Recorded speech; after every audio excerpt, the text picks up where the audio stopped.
tentang laporan kegiatan praktikum yaitu makhluk hidup dan lingkungannya pada ekosistem perairan. Perkenalkan, nama saya Reksan Hariri dan rekan saya Sherly Mayasari, Anding Notari, Baby Angelina dan Nirwana. Baiklah, penjelasan pertama yang akan disampaikan oleh Sherly. Tanyakan, silakan. Dalam plastiknya? Belakang ya? Apa sini? Iya.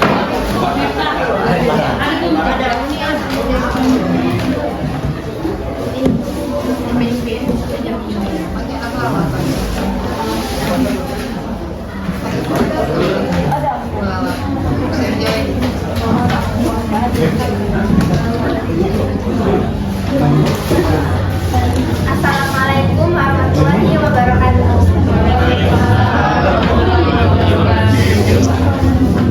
Saya dari Mauskan akan menjelaskan tentang ekosistem perairan. Judul percobaannya ekosistem perairan. Tujuan percobaan mengamati komponen-komponen yang terdapat pada ekosistem perairan. Alat dan bahan, alat tulis, kaca pembesar, barometer. Ini barometer. Termometernya dan lingkungan sekitar. Untuk melengkapi ekosistem perairan, jadi pada gambar ya.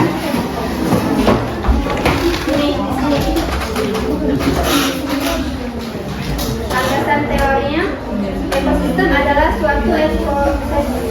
suatu sistem ekologi yang terbentuk oleh hubungan timbal balik tak terpisahkan antara makhluk hidup dengan lingkungannya. Ekosistem bisa dikatakan juga suatu tatanan kesatuan secara utuh dan menyeluruh antara segenap unsur lingkungan hidup yang saling mempengaruhi. Terus prosedur percobaannya. 1. Tentukan satu ekosistem perairan alam atau buatan yang ada di sekitar tempat tinggal atau sekolah tempat Anda mengajar. Jadi kami tampilkan gambarnya. Oh ya, ini. Jadi airnya di kolam ikan. 2. Amati komponen abiotiknya seperti pada percobaan 1 di atas. Catat semua data pada tabel 2.5 dalam lembar hijau di belakang modul. 3. Amati pula komponen biotiknya seperti pada percobaan 1. Catat data yang diperoleh pada tabel 2.6 dalam lembar hijau di belakang modul ini. 4. Buat kesimpulan secara singkat.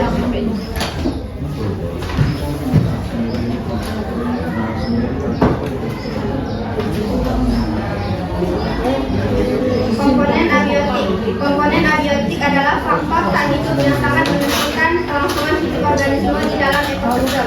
Nah, yang pertama ini ada air. Air merupakan media utama tempat hidup semua organisme di ekosistem ini.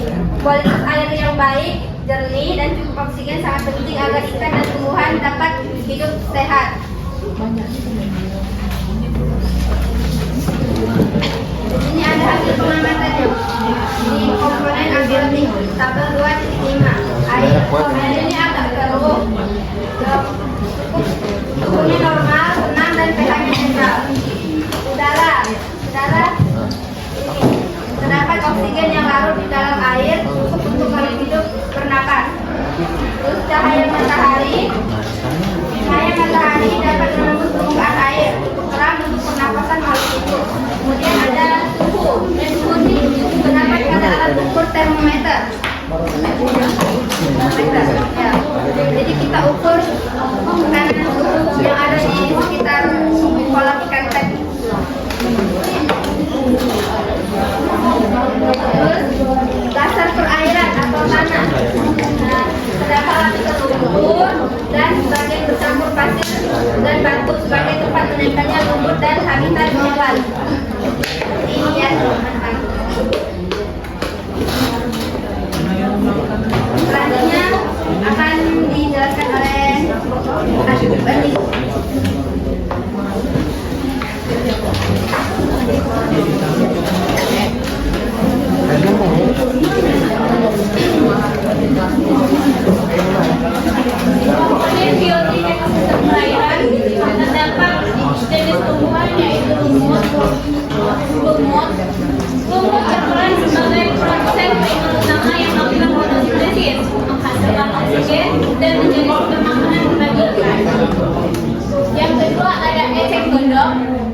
pondok berperan sebagai tanaman perahu yang mau membersihkan air keruh ini. Namun, jika pertumbuhannya cepat, akan menutupi permukaan.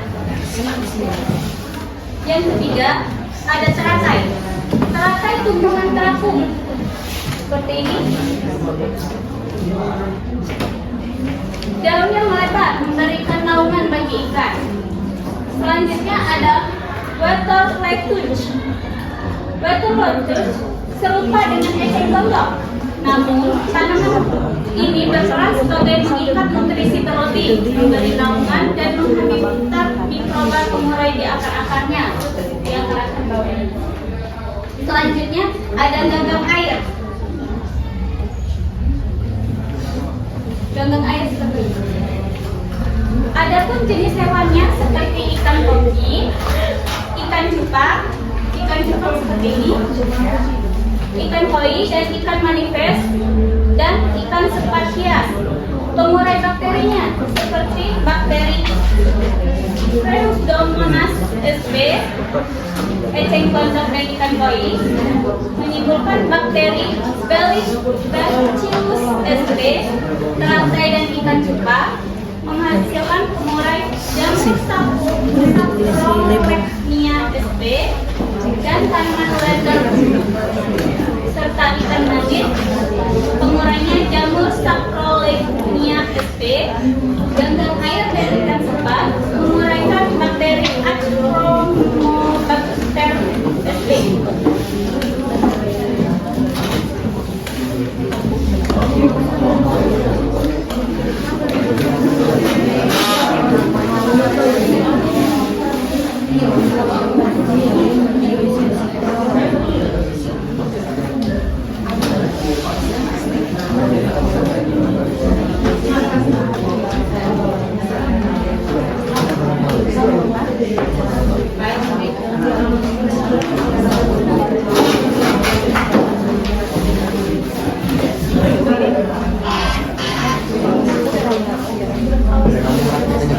Baiklah rekan-rekan, mungkin itu saja yang dapat kami sampaikan. Mungkin ada yang ingin bertanya, ada yang kurang jelas.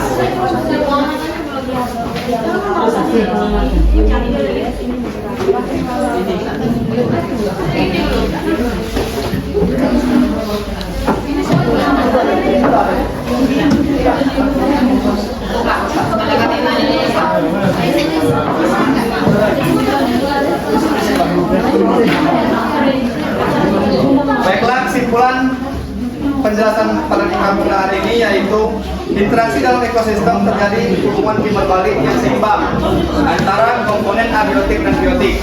Jika salah satu komponen terganggu, misalnya air menjadi kotor atau kurang cahaya, maka kehidupan ikan dan tumbuhan akan terganggu pula. Hal ini menunjukkan bahwa ekosistem perairan merupakan satu satuan sistem yang saling bergantung satu sama lain. Ekosistem perairan buatan sangat terbatas jumlah komponen abiotik dan biotiknya. Jika ekosistem darat komponen abiotik yang paling utama adalah tanah, maka ekosistem perairan komponen abiotik yang paling utama adalah air. Mungkin itu saja yang dapat kami sampaikan. Lebih kurang kami mohon maaf. Kami akhiri. Wassalamualaikum warahmatullahi wabarakatuh.